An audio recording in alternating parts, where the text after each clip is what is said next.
નમસ્તે વિદ્યાર્થી મિત્રો, લાસ્ટ ટાઈમ આપણે વન નાબૂદીથી કઈ કઈ અસરો થાય છે તેના વિશે સમજી ગયા.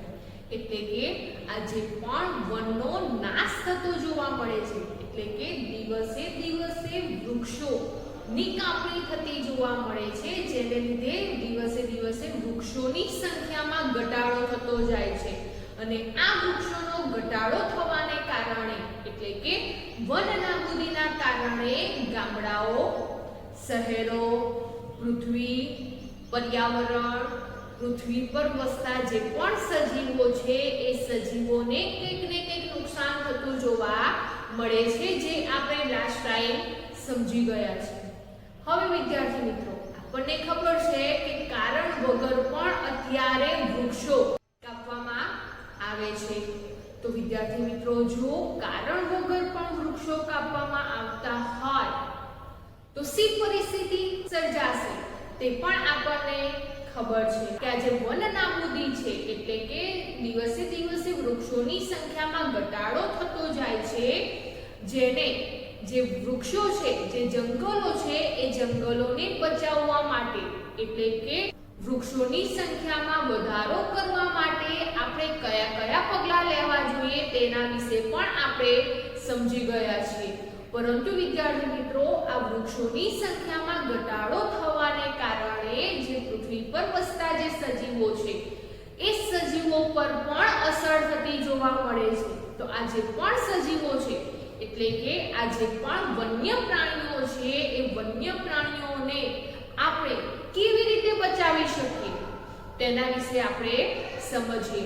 તો વિદ્યાર્થી મિત્રો, આજે પણ પૃથ્વી છે એ પૃથ્વી પર 4 આવરણ જોવા મળે છે, જે તમે અગાઉના ધોરણમાં ભણીને આવ્યા છો. કયા 4 આવરણ જોવા મળે છે? તો જે પૃથ્વી છે એ પૃથ્વી પર વાતાવરણ, મૃદાવરણ, જલાવરણ અને ચોથા નંબરે છે જીવાવરણ.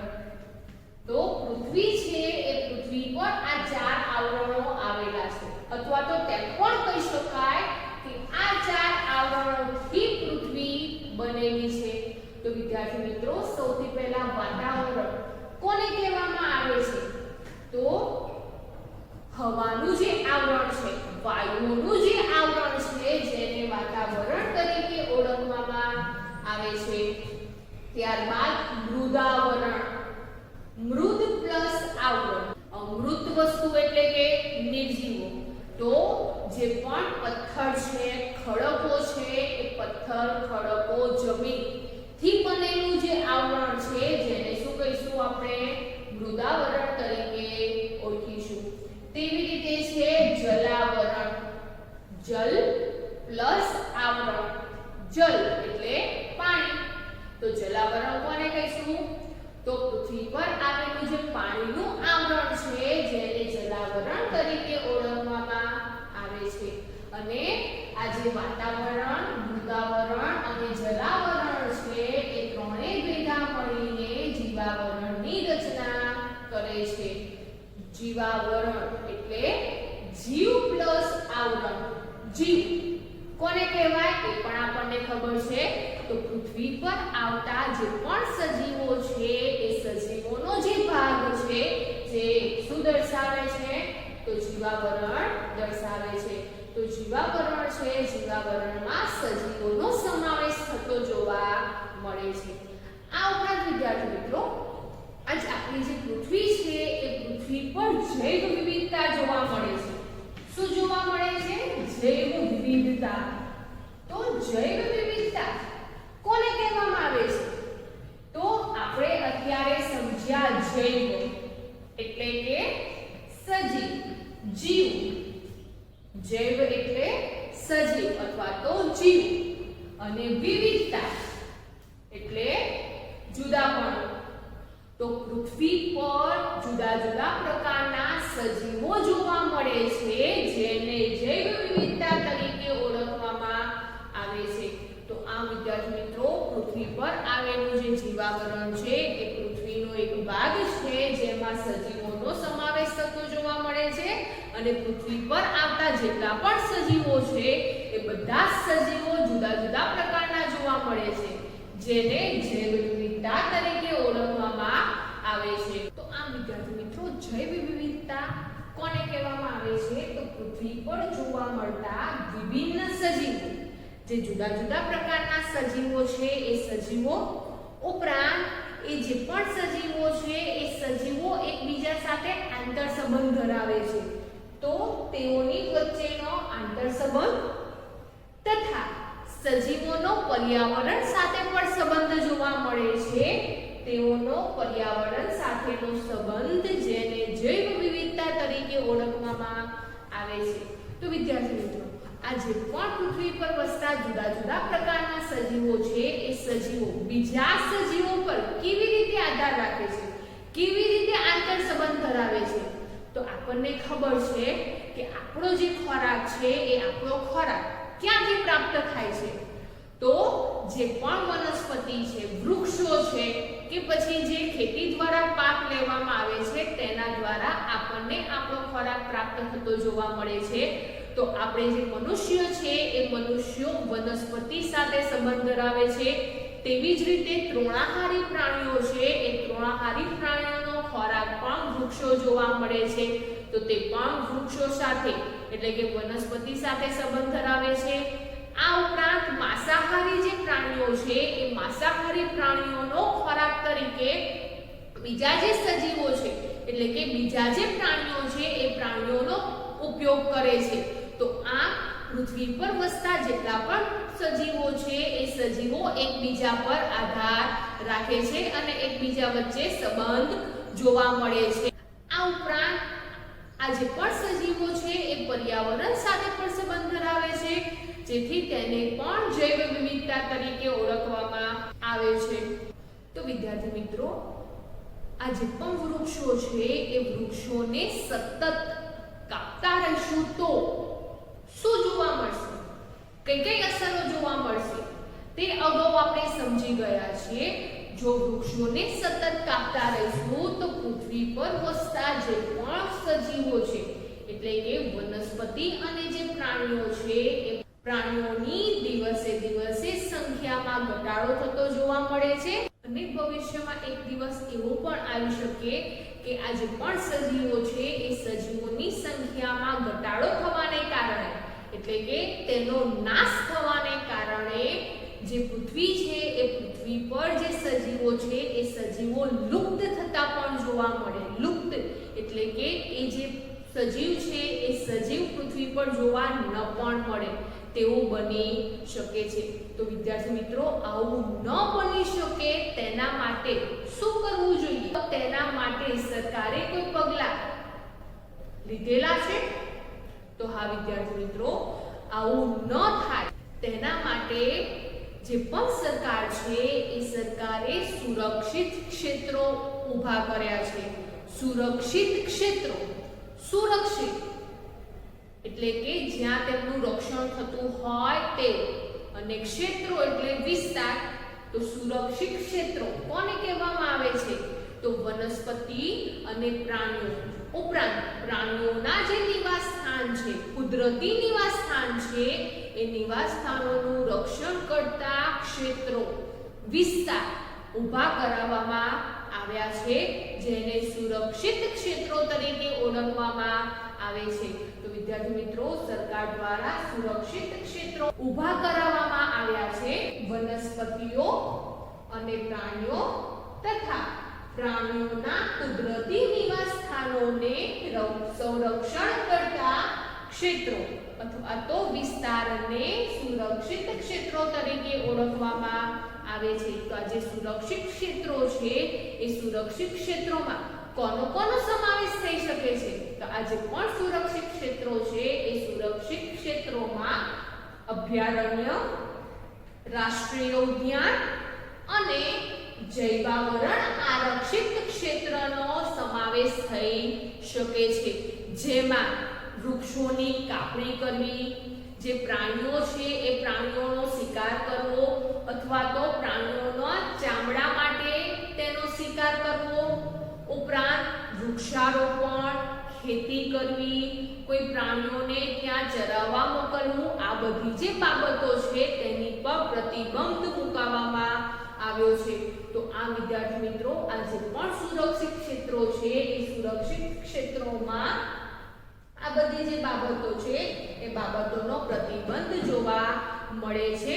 અને જે વનસ્પતિ છે એ વનસ્પતિ અને પ્રાણીઓ તથા તેમના કુદરતી નિવાસોનું સંરક્ષણ એટલે કે રક્ષણ કરવામાં આવે છે.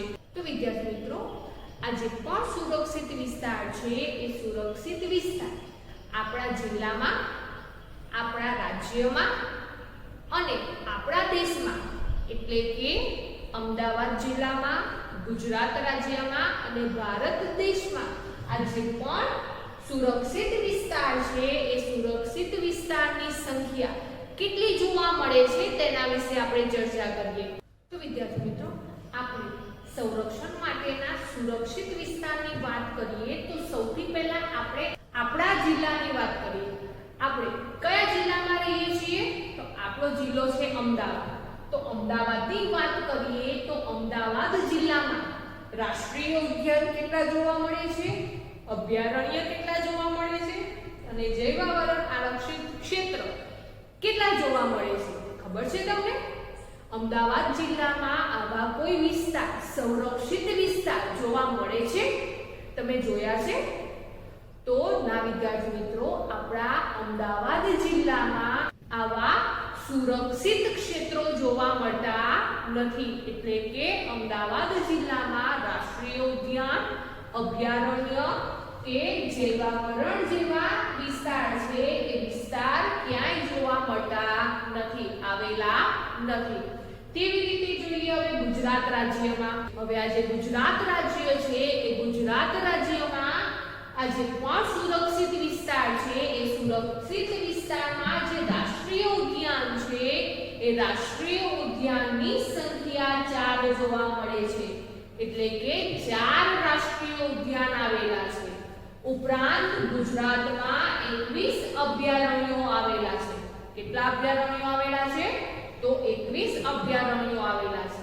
પરંતુ વિદ્યાર્થી મિત્રો ગુજરાતમાં જે જૈવાવરણ આરક્ષિત વિસ્તાર છે એ જૈવાવરણ આરક્ષિત વિસ્તાર જોવા મળતો નથી, એટલે કે આવેલો નથી.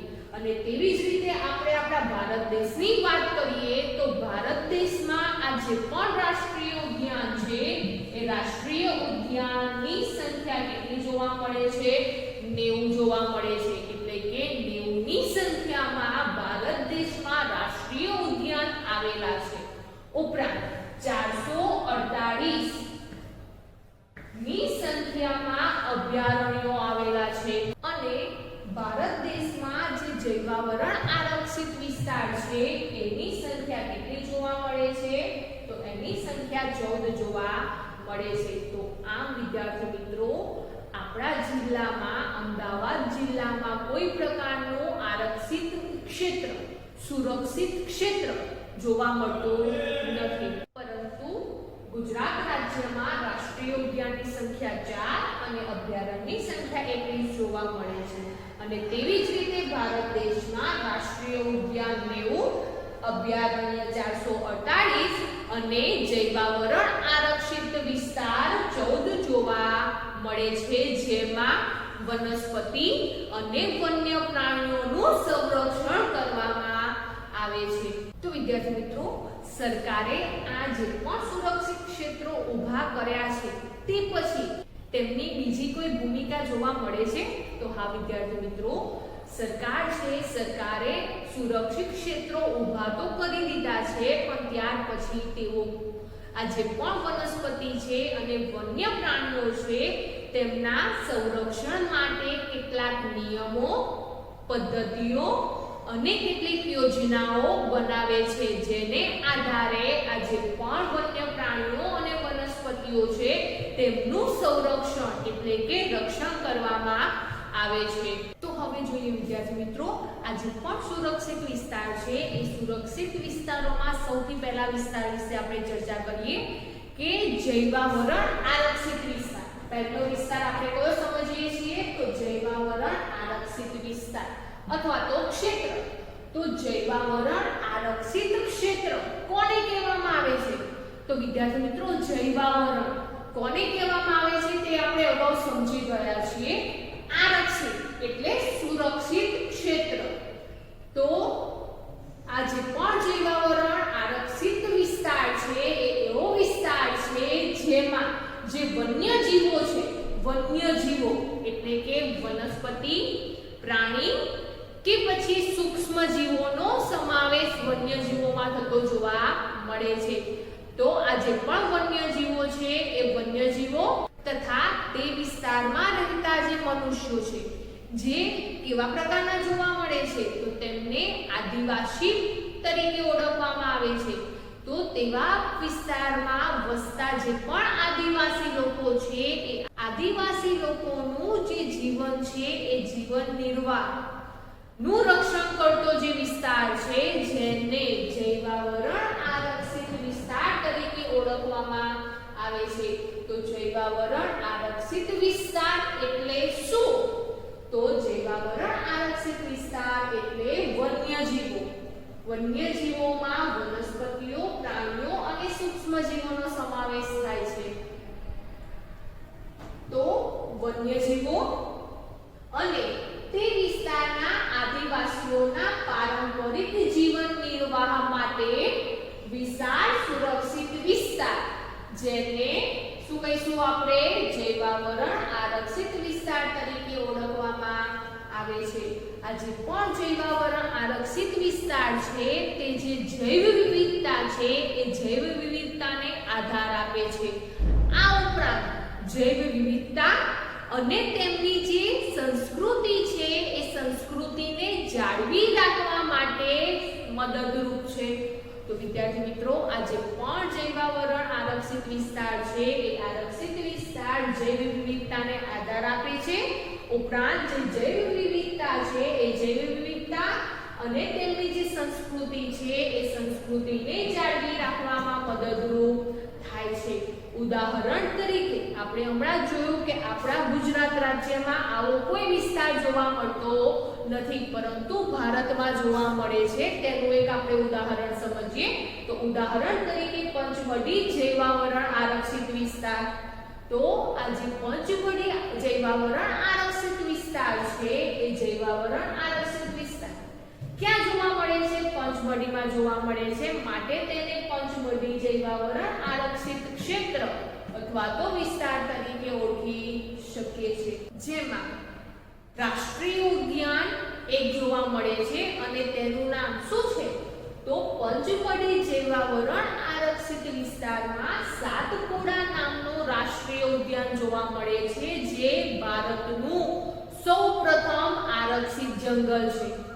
તો પ્રશ્ન પૂછવામાં આવે કે ભારતનું સૌપ્રથમ આરક્ષિત જંગલ કયું છે? તો ભારતનું સૌપ્રથમ આરક્ષિત એટલે સુરક્ષિત જંગલ સાતપુડાનું રાષ્ટ્રીય ઉદ્યાન છે. તેવી જ રીતે પંચમઢીમાં અભયારણ્ય પણ જોવા મળે છે અને બે અભયારણ્ય જોવા મળે છે. કયા બે? તો બોરી અને પંચમઢી નામના બે વન્ય પ્રાણીઓ અભયારણ્ય જોવા મળે છે. આમ વિદ્યાર્થી મિત્રો, આ જે પણ પંચમઢી જૈવાવરણ આરક્ષિત વિસ્તાર છે, જૈવાવરણ આરક્ષિત વિસ્તાર એટલે આપણને ખબર જ છે કે એવો વિસ્તાર છે જ્યાં વન્યજીવોનું સંરક્ષણ થતું હોય, રક્ષણ થતું હોય. ઉપરાંત તે વિસ્તારમાં વસતા જે આદિવાસી છે એ આદિવાસીના જીવન નિર્માણનું પણ રક્ષણ કરવામાં આવે છે.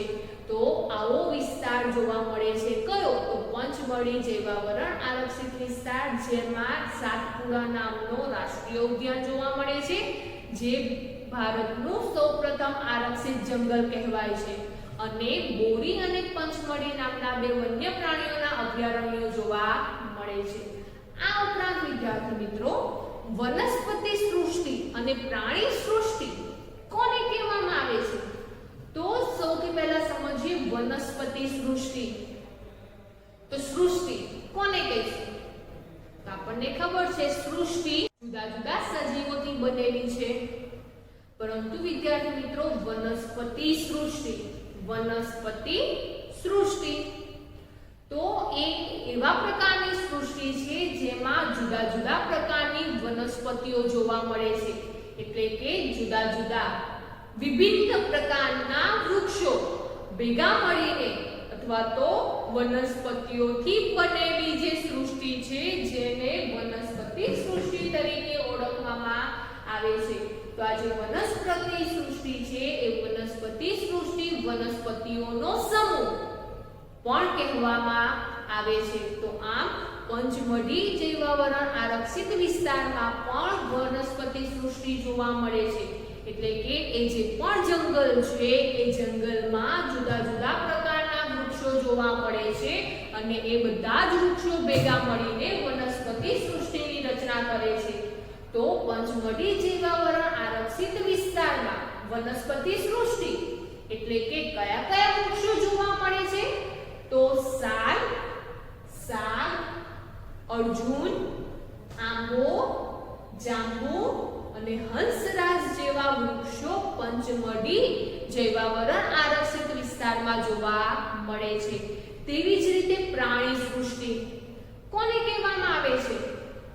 તો જે તે વિસ્તારમાં વસતા જે પ્રાણીઓ છે, જુદા જુદા પ્રકારના પ્રાણીઓ છે, એ પ્રાણીઓનો સમૂહ અથવા તો જુદા જુદા પ્રકારના પ્રાણીઓ ભેગા મળીને જે સૃષ્ટિ બનાવે છે જેમને પ્રાણી સૃષ્ટિ તરીકે ઓળખવામાં આવે છે. તો પંચમઢી જૈવાવરણ આરક્ષિત વિસ્તારમાં પણ પ્રાણી સૃષ્ટિ જોવા મળે છે, એટલે કે તે જંગલમાં જુદા જુદા પ્રકારના પ્રાણીઓ જોવા મળે છે અને એ પ્રાણીઓ ભેગા મળીને પંચમઢી જૈવાવરણ આરક્ષિત વિસ્તારની પ્રાણી સૃષ્ટિ બનાવે છે. તો કયા કયા પ્રાણીઓ જોવા મળે છે? તો ચિકારા, નીલગાય, બાર્કિંગ ડિયર એટલે કે વસ્તુ હરણ, ચિત્તલ, દીપડો, વરુ અને જંગલી કૂતરા જેવા પ્રાણીઓ જોવા મળે છે જે ભેગા મળીને પંચમઢીની પ્રાણી સૃષ્ટિ બનાવે છે. આ ઉપરાંત વિદ્યાર્થી મિત્રો આજે પણ પંચમઢી જૈવાવરણ આરક્ષિત વિસ્તાર છે તેમાં કેટલીક સ્થાનિક જાતિઓ પણ જોવા મળે છે. સ્થાનિક જાતિ કોને કહેવામાં આવે છે? સ્થાનિક એટલે કોઈ એક જ જગ્યાએ વસવાટ કરતા અને જાતિ એટલે વનસ્પતિ કે પ્રાણી જાતિ. તો આ સ્થાનિક જાતિ કોને કહેવામાં આવે છે? તો કોઈ એક જ વિસ્તારમાં વિશિષ્ટ રૂપે જોવા મળતી વનસ્પતિ કે પ્રાણી જાતિને સ્થાનિક જાતિ તરીકે ઓળખવામાં આવે છે. તો સ્થાનિક જાતિ એટલે કોઈ એક જ વિસ્તારમાં વિશિષ્ટ રૂપે જોવા મળતી વનસ્પતિ કે પ્રાણી જાતિને સ્થાનિક જાતિ તરીકે ઓળખવામાં આવે છે. તો પંચમઢી જૈવાવરણ આરક્ષિત વિસ્તારમાં પણ સ્થાનિક જાતિ જોવા મળે છે, એટલે કે પંચમઢીમાં જોવા મળતી જે વનસ્પતિ કે પ્રાણી જાતિ છે તે બીજા અન્ય કોઈ વિસ્તારમાં જોવા મળતા નથી. તો વિદ્યાર્થી મિત્રો જે વનસ્પતિ છે એ વનસ્પતિ જાતિ કઈ જોવા મળે છે? તો સાલ અને જે જંગલી આંબો છે એ જંગલી આંબાની જે જાતિ છે જેને પંચમઢી જૈવાવરણ આરક્ષિત વિસ્તારની વનસ્પતિ માં સ્થાનિક જાતિ તરીકે ઓળખવામાં આવે છે. અને તેવી જ રીતે પ્રાણી જાતિના ઉદાહરણ લઈએ તો બાયસન એટલે કે જંગલી બળદ અને ઉડતી ખિસકોલી જેવા પ્રાણીઓને પ્રાણી જાતિ સ્થાનિક પ્રાણી જાતિ તરીકે ઓળખવામાં આવે છે. તો આ વિદ્યાર્થી મિત્રો વૃક્ષો ની સંખ્યા દિવસે દિવસે ઓછી થવાથી જેથી કરીને આ જે પણ પ્રાણીઓ છે એ પ્રાણીઓ જે કુદરતી નિવાસસ્થાન છે એ કુદરતી નિવાસસ્થાનનો નાશ થવાથી અથવા આ જે પણ સ્થાનિક વિસ્તાર છે એ સ્થાનિક વિસ્તાર એટલે કે જૈવાવરણ આરક્ષિત વિસ્તારમાં વસ્તી વધારાથી તથા બીજી અન્ય કોઈ સ્થાનિક જાતિ નવી લાવવાથી આ જે પણ સ્થાનિક જાતિઓ છે એ સ્થાનિક જાતિઓનું તો તેમના કુદરતી નિવાસસ્થાનને અને તેમનું જે અસ્તિત્વ છે એ અસ્તિત્વને પણ જોખમ થઈ શકે છે. તો આમ વિદ્યાર્થી મિત્રો, આ જે પણ જૈવાવરણ આરક્ષિત વિસ્તાર છે એ જૈવાવરણ આરક્ષિત વિસ્તાર આ જે પણ વન્ય પ્રાણીઓ છે એટલે કે જે વનસ્પતિ છે એ વનસ્પતિ, જે પ્રાણીઓ છે પ્રાણીઓ ઉપરાંત સૂક્ષ્મ જીવો છે તેમને ઉપરાંત તે વિસ્તારમાં વસતા જે પણ સ્થાનિક લોકો એટલે કે આદિવાસી છે એ આદિવાસીના જીવન નિર્વાહ માટે સંરક્ષણ કરતા વિસ્તાર છે, જેથી તેને જૈવાવરણ આરક્ષિત વિસ્તાર તરીકે ઓળખવામાં આવે છે. અને તેનું ઉદાહરણ આપણે સમજ્યા. કયું સમજ્યા? પંચમઢી જૈવાવરણ આરક્ષિત વિસ્તાર, જેમાં રાષ્ટ્રીય ઉદ્યાન જોવા મળે છે, અભયારણ્ય જોવા મળે છે, જુદા જુદા પ્રકારની વનસ્પતિઓ એટલે કે વનસ્પતિ સૃષ્ટિ, જુદા જુદા પ્રકારના પ્રાણીઓ એટલે કે પ્રાણી સૃષ્ટિ, ઉપરાંત એ વિસ્તારમાં જોવા મળતા સ્થાનિક વનસ્પતિ જાતિ અને સ્થાનિક પ્રાણી જાતિ વિશે આપણે સમજ્યા. તો વિદ્યાર્થી મિત્રો, તમે આવા કોઈ જંગલની મુલાકાતે ગયા છો? અથવા તો તમે ગીરના જંગલમાં તો ગયા જ હશો. ગીરના જંગલમાં શું જોવા મળે છે? તો ગીરના જંગલમાં સૌથી પહેલાના જમાનામાં સિંહની સંખ્યા સૌથી વધુ જોવા મળતી હતી. પરંતુ વિદ્યાર્થી મિત્રો, અત્યારે ગીરના જંગલોમાં જે સિંહ છે એ સિંહની સંખ્યા દિવસે દિવસે ઓછી થતી જાય છે. કેમ? તો વૃક્ષોની કાપણીને કારણે એ જે સિંહ છે એ સિંહની સંખ્યામાં પણ તેમનું જે કુદરતી નિવાસ સ્થાન છે એ કુદરતી નિવાસ સ્થાનનો નાશ થાય છે. અને કુદરતી નિવાસ સ્થાનનો નાશ થવાને કારણે એ જે પણ સિંહ છે એ સિંહની સંખ્યામાં પણ ઘટાડો થતો જોવા મળે છે. આ ઉપરાંત વિદ્યાર્થી મિત્રો, ગીરના જંગલમાં જોવા મળતી જેટલી પણ વનસ્પતિઓ છે એ બધી જ વનસ્પતિઓ ભેગી મળીને ગીરની વનસ્પતિ સૃષ્ટિ બનાવે છે. તેવી જ રીતે ગીરમાં જોવા મળતા જે જુદા જુદા પ્રકારના પ્રાણીઓ છે એ પ્રાણીઓ ભેગા મળીને ગીરની પ્રાણી સૃષ્ટિ બનાવે છે. તો આમ જુદા જુદા જંગલમાં જુદી જુદી વનસ્પતિ સૃષ્ટિ અને પ્રાણી સૃષ્ટિ આપણને જોવા મળે છે.